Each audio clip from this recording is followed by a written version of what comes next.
ప్రస్తుతం మనతో gastro surgeon doctor Srimannarayana గారు ఉన్నారు ఫ్రమ్ మెడికవర్ హాస్పిటల్ నుంచి. ఫర్టింగ్ ఈ వర్డ్ మనం రెగ్యులర్గా వింటూనే ఉన్నాము. అంటే తెలుగులో గ్యాస్ ఫామ్ అవ్వడం, నలుగురిలో ఉన్నప్పుడు ఫర్ట్ చేసినప్పుడు స్మెల్ వస్తుందని కానివ్వండి, ఫుడ్ డైజెషన్ అవ్వనప్పుడు కానీ, మోషన్ ఫ్రీగా అవ్వనప్పుడు, అందరిలో కూర్చున్నప్పుడు నలుగురిలో కూర్చున్నప్పుడు ఫర్ట్ చేస్తే అందరు నవ్వుతారు, అలానే ఆపుకోవడం, ఇంకా గ్యాస్ట్రిక్ సమస్యలను పెంచుకోవడం, ఇలాంటివన్నీ జరుగుతాయి. అసలు ఒక గట్ హెల్త్ అని కూడా ఇప్పుడు అంటున్నారు. కాబట్టి మనం ఎలాంటి ఫుడ్ తీసుకోవాలి, ఎలాంటి ఫుడ్ తీసుకున్నప్పుడు ఈ ఫర్టింగ్ సమస్యలు అనేవి వస్తాయి, ఈరోజు డిస్కస్ చేద్దాము. నమస్తే సార్.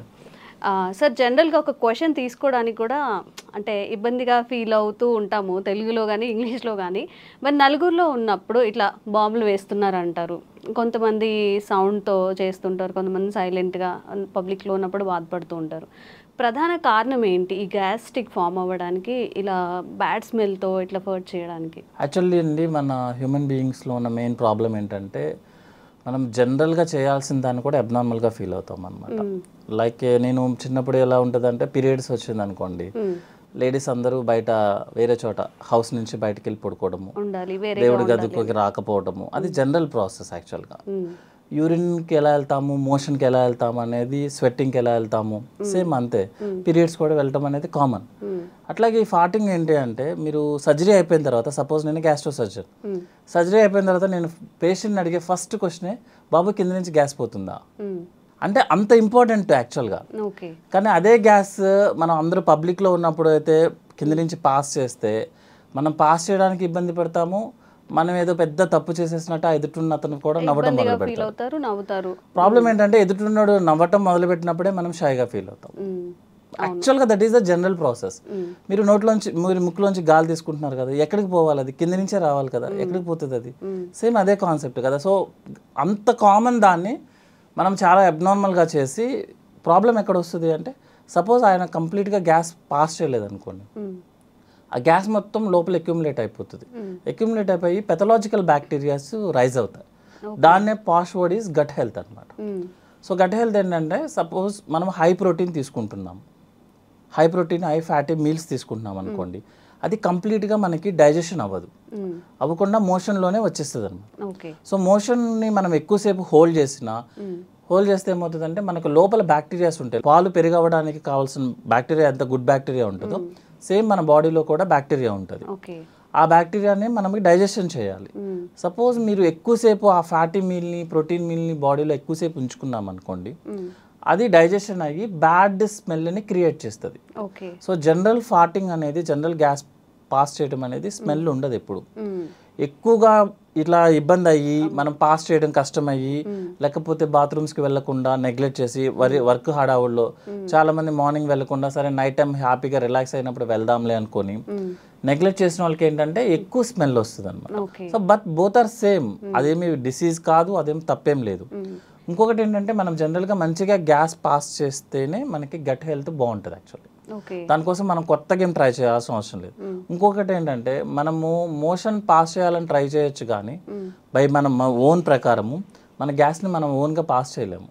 గ్యాస్ అనేది పైనుంచి మొత్తం క్లీన్ చేసుకుంటే దానికి ఆటోమేటిక్గా పాస్ అవ్వాలి తప్ప, మనం సపరేట్గా వెళ్ళి బాత్రూంలో కూర్చున్నంత మాత్రం గ్యాస్ పాస్ అవ్వదు. అంటే అంత ఇంపార్టెంట్. గుడ్ ఫుడ్ తీసుకుంటేనే ఇట్లా గ్యాస్ పాస్ చేయడం ఇలాంటివి అవుతాయి. ఎక్కువగా హై వెజిటేబుల్స్ తీసుకున్నప్పుడు, ఫైబర్ ఫుడ్ ఎక్కువ తీసుకుంటున్నప్పుడు గట్ హెల్త్ చాలా బాగుంటుంది. అది బాగున్నప్పుడు ఏంటంటే మనకి గ్యాస్ చాలా ఫ్రీగా పాస్ అవుతుంది. సపోజ్ గ్యాస్ మనకి ఫ్రీగా పాస్ అవ్వలేదు, స్మెల్ వస్తుందంటే అర్థం ఏంటంటే మనం బ్యాడ్ ఫుడ్ తీసుకుంటున్నాం. బ్యాడ్ ఫుడ్ అంటే like fatty food, high fatty food, ఎక్కువ ఆయిల్ యూస్ చేయడము, ఎక్కువ ప్రోటీన్స్ తీసుకోవడం వల్ల మనకు ఫార్టింగ్ స్మెల్ వస్తుంది. But passing of gas is very important. అందరిలో కామన్ గా ఉండాలి అంటారా ఈ ఫార్టింగ్ అనేది? ఫార్టింగ్ అనేది కాదండి, మనకి యాక్చువల్గా ఏంటంటే రోజుకి ఒకసారి మోషన్ పాస్ చేయాలి కదా. ఇప్పుడు మన పెద్దవాళ్ళని ఎవరైనా అడిగామనుకోండి, ఏంటి కొంచెం ఇబ్బందిగా ఉన్నా అంటే, ఈ రోజు మోషన్కి వెళ్ళలేదు బాబు అందుకే ఇబ్బంది ఉన్నది. మోషన్ మనకి యంగ్ పీపుల్ మనం ఒక రోజైనా పాస్ చేయకపోతేనే మనం చాలా అన్ఈజీగా ఉంటుంది. మీరు ఎంత ఫుడ్ తినండి, ఎంత పెద్ద కంపెనీస్లో ఉండండి, అయినా సరే మీకు మార్నింగ్ వెళ్ళలేదు అనుకోండి, యూ ఫీల్ లైక్ అసలు మీరు ఇబ్బంది ఉన్నట్టు అనమాట. అంటే మీరు ఉన్నట్టే ఫీలింగ్ రాదు, ఆకలి వేయదు. మోషనే అంత ఫీలింగ్ ఉంటే గ్యాస్ పాస్ చేయడం అనేది ఇంకా very important actually. So gas కింద నుంచి పాస్ చేయడం అనేది చాలా ఇంపార్టెంట్, దాన్ని అవాయిడ్ చేయాల్సిన అవసరం లేదు. ఇంకోటి ఏంటంటే మనం ఎవరి కోసమో మన యూరిన్ పాస్ చేయడం ఆపేసిన, గ్యాస్ పాస్ చేయడం ఆపేసిన, ఇట్ విల్ బ్లాక్ అయినప్పుడు మన పేగంతా ఉబ్బిపోతుంది లోపల. ఓకే. సో నెక్స్ట్ ఏంటంటే మూమెంట్ అనేది పైనుంచి కిందకు ఉండాలి. మీరు గ్యాస్ కింద నుంచి వస్తుంది, మీరు ఆపేశారు, గ్యాస్ కింద నుంచి పైకి తంతుంది. So movement will be become abnormal అయిపోతుంది అనమాట. సో అది గ్యాస్ట్రిక్ సమస్యలు వస్తాయి దాని వల్ల కూడా. ఫ్యూచర్లో ఏమవుతుందంటే మన పెద్ద పేగంతా ఉబ్బిపోతూ ఉంటుంది అనమాట గ్యాస్తో, దాని మూమెంట్స్ ఆగిపోతాయి అనమాట. సో గ్యాస్ పాస్ చేయడం అనేది వెరీ నార్మల్, అది పాస్ చేయాలి కూడా యాక్చువల్లీ. సార్ జనరల్గా ఏదైనా ఒక ఇష్యూ తీసుకున్నప్పుడు అస్సలు మోషన్ ఫ్రీగా అవ్వకపోవడం, ఫర్టింగ్ రాకపోవడం అది కూడా డేంజరసే. అండ్ అలాగే ఎక్కువగా ఫర్ట్ చేస్తూ ఉంటారు. ఇప్పుడు మీరు అన్నట్టు సరే షై లేకుండా పెద్దవాళ్ళు ఉంటారు, ఒక 50+ లేకపోతే 45+ ఉన్నప్పుడు ఎక్కువగా ఫర్ట్ చేస్తున్నా లేకపోతే ఎక్కువగా మోషన్కి వెళ్తున్నా, ఇది కూడా ఏదైనా సిండ్రోమ్ కిందకి మారే అవకాశం ఉంటుంది? జనరల్గా ఎక్కువగా ఫర్టింగ్ చేస్తున్నారు అంటే అర్థం ఏంటంటే వాళ్ళు ఫుడ్ తీసుకునేది అన్డైజెస్టెడ్ ఫుడ్ మెటీరియల్ ఎక్కువ తీసుకున్నట్లు లెక్క. ఓకే. లైక్ కార్బోహైడ్రేట్ డ్రింక్స్ తీసుకోవడం కానీ, లేకపోతే మన protein high protein non vegetarian ఎక్కువ తీసుకోవడం కానీ, ఆయిలీ ఫుడ్ ఎక్కువ తీసుకోవడం కానీ, వెజిటేబుల్స్ తగ్గించుకోవడం కానీ జరిగితే ఏమవుతుందంటే మనకి లోపల మోషన్ బ్లాక్ అయి ఉంటుంది అనమాట. మనం ఈరోజు తిన్నాం అనుకోండి ఒక ఫుడ్ ఐటమ్ ఏదన్నా, అది 3-4 డేస్ వరకు మోషన్లో పాస్ అవుతూనే ఉంటుంది. ఓకే. మన మోషన్ మూమెంట్ ఎట్లా అంటే అండి 1 మీటర్ ముందుకు వెళ్తుంది, 1/2 మీటర్ వెనక్కి వస్తుంది యాక్చువల్గా లోపల బాడీ లోపల. సో ఈజీగా చెప్పడానికి చెప్తున్నాను అనమాట. 1 మీటర్ ముందుకు తోస్తే మోషన్ 1/2 మీటర్ వెనక్కి వెళ్తుంది. అంటే మోషన్ అనేది లోపల సర్క్యులేట్ అవుతూనే ఉంటుంది. సో మంచి ఫుడ్ తీసుకోకపోతే, లైక్ బ్యాలెన్స్డ్ డైట్ అంటాం, అంటే హై ఫైబర్స్ తీసుకోకపోతే, వాటర్ తాగకపోతే, ప్రోటీన్ ఎక్కువ తీసుకున్నా, ఆయిల్ ఎక్కువ తీసుకున్నా మోషన్ మూమెంట్ ఉండదు. ఆ మోషన్ మూమెంట్ ఉండకపోవడం వల్ల లోపల ఉన్న బ్యాక్టీరియా మోషన్ని మెటబలైజ్ చేస్తుంది, చేసి గ్యాస్ని రిలీజ్ చేస్తుంది, ఎక్కువ రిలీజ్ చేస్తుంది. దానివల్ల ఎక్కువ ఫార్టింగ్ చేస్తున్నాడు తను. అంతేగాని అది హెల్దీ అంటారా, అది అన్హెల్దీయేనా? అది అన్హెల్దీ అండి. ఎక్కువ ఫార్టింగ్ చేయడం అనేది అన్హెల్దీ. ఓకే. రెగ్యులర్గా ఫార్టింగ్ చేయడం అనేది నార్మల్, హెల్దీ, వెరీ హెల్దీ. ఎందుకు ఎక్కువ సార్లు ఎందుకు పాస్ చేస్తున్నాడు అంటే this is the reason, motion లోపల బ్లాక్ ఎక్కువ అయిపోతుంది దానికి. తను చెప్తాడు లేదు నేను రోజు మోషన్కి వెళ్తానని చెప్తాడు యాక్చువల్గా. అంటే మోషన్ ఎంత వెళ్తున్నారు అనేది ఎవరు చెప్పలేరు యాక్చువల్గా, ఎవరు చూసుకోకూడదు. మొత్తం క్లీన్ అవ్వట్లేదు యాక్చువల్గా. అంటే ఉండాల్సిన మోషన్ అంతా క్లీన్ అవ్వట్లేదు లోపలికి, అందువల్ల గ్యాస్ ఎక్కువ పాస్ చేస్తున్నాడు, స్మెల్ కూడా వస్తుంది అనమాట. అండ్ ఒక్కొక్కరిలో అసలు ఫర్టింగ్ ఏ ఉండదు అండ్ రెగ్యులర్గా మోషన్కి వెళ్తూ ఉంటామని చెప్తున్నారు. మీరేమో డైలీ ఫర్ట్ చేస్తేనే, అంటే రెగ్యులర్గా ఫర్ట్ చేసేది హెల్దీ అని చెప్తున్నారు. మరి ఇట్లా అస్సలు ఫర్టింగ్ రాకుండా అలా కూడా? యాక్చువల్గా మేడం ఫర్టింగ్ చేయటం అనేది మన చేతుల్లో ఉండదు. ఫుడ్ అంటారా? కాదు. అంటే ఇక్కడ ఏంటంటే కింద నుంచి గ్యాస్ పోవడం అనేది మన చేతుల్లో ఉండదు. పైనుంచి ఇంటెస్టైన్ గ్యాస్ని మూమెంట్ కిందకి తీసుకొస్తేనే మనకి గ్యాస్ వస్తుంది. మీకు 40-50% పేషెంట్స్ వాళ్ళకి గ్యాస్ పాస్ చేయడం అంటే కూడా తెలియదు వాళ్ళకి. యాక్చువల్లీ వెళ్తూ ఉంటుంది, వాళ్ళకి తెలియదు. అదొకటి అంటే మోషన్ అందరూ కాన్సన్ట్రేట్ చేసేది ఏంటి, మోషన్ పాస్ చేసామా లేదా అని చూస్తారు యాక్చువల్గా. సో మనం పేషెంట్స్ వాళ్ళని క్లియర్గా అడిగామనుకోండి, ఏమన్నా మీరు కింద నుంచి గ్యాస్ పాస్ చేస్తున్నారు అనుకుని షై ఫీలింగ్తో కూడా లేదండి మాకు అలాంటివి తెలియదండి అని అంటారు. యాక్చువల్గా గ్యాస్ పాస్ అవుతూనే ఉంటుంది, అది మనం నోటీస్ చేయమంతే. ఎప్పుడు నోటీస్ చేస్తామంటే స్మెల్ వచ్చినప్పుడు, సౌండ్ వచ్చినప్పుడు యాక్చువల్గా మనం నోటీస్ చేసేది. స్మెల్ ఎక్కువ వచ్చినా, సౌండ్ ఎక్కువ వచ్చినా, ఇంకొకటి చెప్పమంటారా, మోషన్ స్మెల్ ఎక్కువ వచ్చినా కూడా ప్రాబ్లం యాక్చువల్గా. జనరల్గా చూసుకుంటే 70-80% వాళ్ళకి మోషన్ అంత స్మెల్ రాదు. కొంతమందికి మరీ చాలా ఎక్కువ స్మెల్ వస్తుంది. అర్థం ఏంటంటే లోపల మోషన్ స్టక్ అవుతుంది. అంటే రెగ్యులర్గా పాస్ అవ్వాల్సిన మోషన్ పాస్ అవ్వట్లేదు అని అర్థం. 2-3 days అలా ఉండిపోవడం వల్ల ఎక్కువ స్మెల్ వస్తుంది అనమాట. సో గ్యాస్ పాస్ చేయడం అనేది హెల్దీ, కానీ ఎక్కువ ఫార్ట్ చేయడం అనేది, ఎక్కువ స్మెల్ రావడం అనేది అన్హెల్దీ. అంటే మోషన్ బ్లాక్ అవుతుంది, అంతకుమించి వేరే ప్రాబ్లం ఏం కాదు. ఓకే. అండ్ యావరేజ్గా పర్ డేకి ఎన్నిసార్లు మోషన్కి వెళ్తే మంచిది? కొంతమంది పదే తిన్న వెంటనే ఇమీడియట్గా టిఫిన్ చేసినా, అసలు ఏమైనా తిన్నా కానీ వెంటనే మోషన్కి వెళ్ళిపోతూ ఉంటారు. ఇది కరెక్టే అంటారు? ఇది మంచిదేనా? అసలు పర్ డేకి ఎన్నిసార్లు మోషన్ అయితే మంచిది అంటారు? జనరల్గా అండి మా దాంట్లో ఫార్ములా టైప్లో ఉంటాయి అనమాట. యాక్చువల్ డెఫినేషన్ ఆఫ్ కాన్స్టిపేషన్ అన్న వర్డ్ యూజ్ చేస్తే రోజుకి ఒకసారి లేకపోతే మినిమం 2 daysకి ఒకసారి, దట్ ఈస్ నార్మల్. ఓకే. అంటే వారంలో 3 times మోషన్ పాస్ చేయడం అనేది నార్మల్. ఒక్కసారి అలా కాకుండా కొంతమంది పేషెంట్స్ ఏంటంటే మోర్ దాన్ 2 days కనుక టైం తీసుకున్నా, లేకపోతే మోషన్ పాస్ చేయడానికి మోర్ దాన్ 5 minutes టైం తీసుకున్నా, దట్ ఈస్ కాన్స్టిపేషన్. అంతే తప్పించి రోజు వెళ్ళాల్సిన అవసరం లేదు. ఎవ్రీ ఆల్టర్నేట్ డే వెళ్ళినా దట్ ఈస్ నార్మల్గా మనం రెగ్యులర్గా చూసుకునే లెక్క అయితే.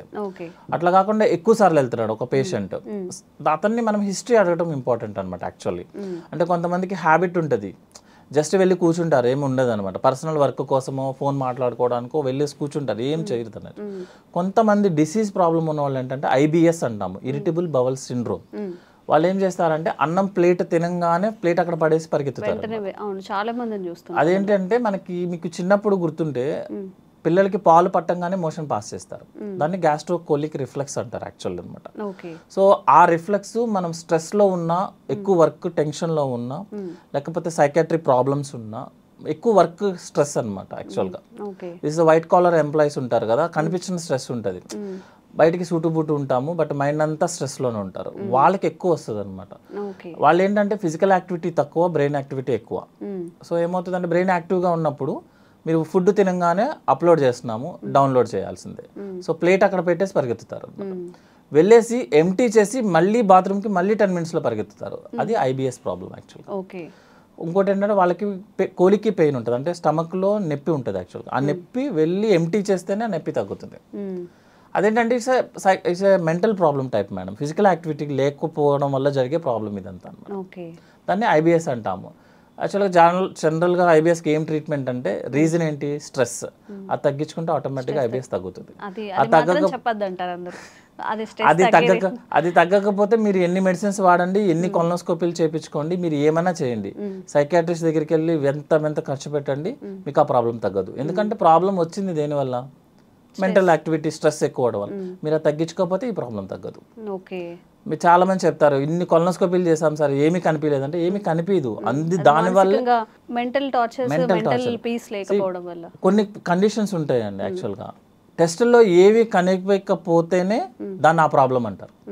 మీకు టెస్టులన్నీ నార్మల్ వస్తాయి కానీ పేషెంట్కి ఐబిఎస్. అదే ఐబిఎస్ అంటే ఏంటంటే టెస్టులన్నీ నార్మల్ వస్తే పేషెంట్ కంప్లైంట్ చెప్తాడు, that is irritable bowel problem. Okay. And ఇప్పుడు మన గట్లో అలా మీరు అన్న 2-3 days స్టోర్ అవ్వకుండా ఏ రోజుకి ఆ రోజు మోషన్ పాస్ అవ్వాలి అంటే అట్లీస్ట్ ఫుడ్లో కానీ వాటర్లో కానీ ఎలాంటి చేంజెస్ చేసుకుంటే? జనరల్గా 3 to 4 liters వాటర్ తీసుకోవాలండి. 30 minutes వాకింగ్ చేయాలి యాక్చువల్గా, ఫిజికల్ యాక్టివిటీ చేయాలి వాకింగ్ లాగా. వాకింగ్ అంటే ఫోన్ పట్టుకొని కాదు, మనం వాకింగ్ చేసుకుంటే బెటర్, పీస్ఫుల్గా అన్ని ఫీల్ అవుతూ నడుస్తున్నామని అని ఒకే పేస్లో చేసుకుంటా వాకింగ్ చేయాలి. చాలా మంది ఏం చేస్తారంటే 10 minutes చేసి 10 minutes రిలాక్స్ అయ్యి 10 minutes అట్లా కాదు, కంటిన్యూస్ 30 minutes వాకింగ్ చేయాలి, 3 to 4 liters వాటర్ తీసుకోవాలి. నెక్స్ట్ ఏంటంటే మన బ్యాలెన్స్డ్ డైట్ అంటాము, అంటే 60% కార్బోహైడ్రేట్స్ ఉండాలి, 20% ఫ్యాట్ ఉండాలి, 20% ప్రోటీన్ ఉండాలి. కార్బోహైడ్రేట్స్లో మోర్ ఏంటంటే వెజిటేబుల్స్ ఉండాలి యాక్చువల్గా, more fibre diet, you will pass by motion normally. ఫాటింగ్ కూడా రెగ్యులర్గా ఫాట్ అయిపోతూ ఉంటుంది, స్మెల్ ఉండదు, ఏమి ఇబ్బంది ఏం రాదు. Okay sir, thank you.